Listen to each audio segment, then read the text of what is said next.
Well, g'day Spurs fans. Paul Hotspur here, the only psychedelic soccer show on the internet. And I don't know quite where I'm wandering to here. It's an area called Bull's Head. I bet it's seen some action in its time out here, north of Sydney Harbour. But I don't know what's here. Looks a bit boring really. A bit like our transfer window. Might walk down to the foreshore here. Still nothing happening, still nothing confirmed. And I think I mistakenly thought that we actually signed the Japanese kid, but I don't think we've actually finally even done that one yet. So the latest rumour that's abounding is Mohamed Kudus from West Ham. No idea really. Is he any good? He might be all right. But it's definitely looking like the ones that were touted early in the season. And I mean, that was never going to happen. It's always a nice to have. And Bumo, not going to happen. Oh, he's an interesting thing. Might as well be a concerned citizen. It says here, report traffic incidents on, I don't know, there's some steps going down here. Where's that go to? Oh, this looks like creepy stuff I shouldn't be walking down. So, better walk down it. I haven't been watching anything else on the Spursosphere either.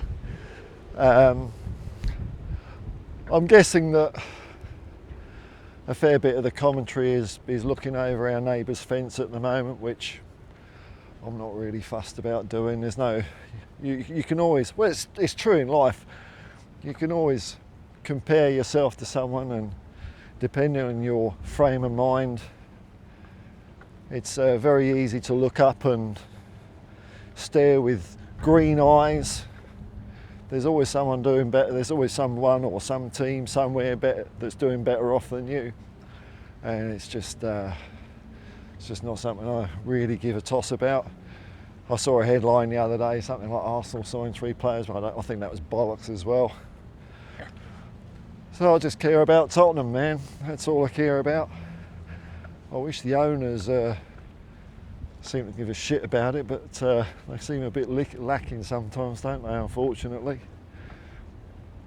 There's an old boat down here. I don't know what this is. The MV Cape Don. It looks like it's seen better days. It's got bloody grey holes in it, is it? Oh no, it's just... I've driven worse cars than that, man. I had years ago, I had an old convertible BMW with the roof falling to bits. The starter motor, the ignition was a bit wobbly, so I wired up my own push button ignition to short out the starter engine. But I forgot that when you do that, it ignores the old safety feature of not being in gear when the car starts. So I fired it up and went straight forward into a wall. No major damage, the perfect crime. There's an old pier here. I've never been down here before. Oh, the MV Cape Don it's a training ship and museum, so it won't be hurtling around, roaring around the ocean.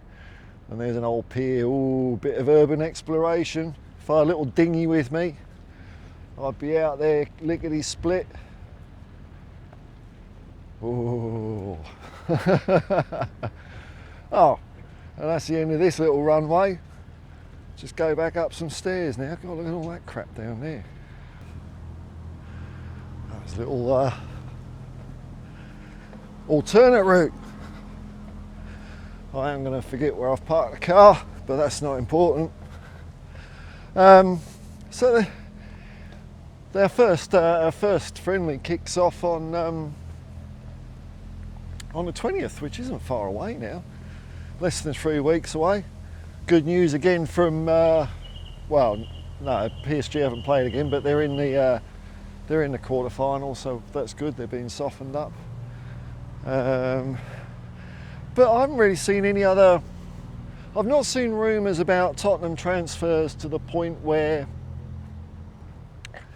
you know, it's almost like a done deal. I remember a couple of years ago where it almost got to that point with David Raya, and then Vicario, but it was all quite quick.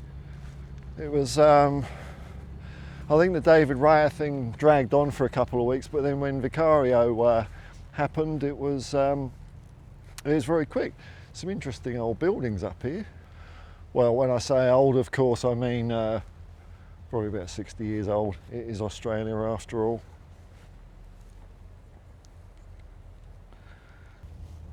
The other headlines I've seen, of course, are Tottenham, Thomas Frank have X number of dollars to spend starting Tuesday. Well, it's Thursday here now, and I haven't seen much being spent. I think the figure that people were quoting and touting were £163 million, which sounds like an awful lot of money.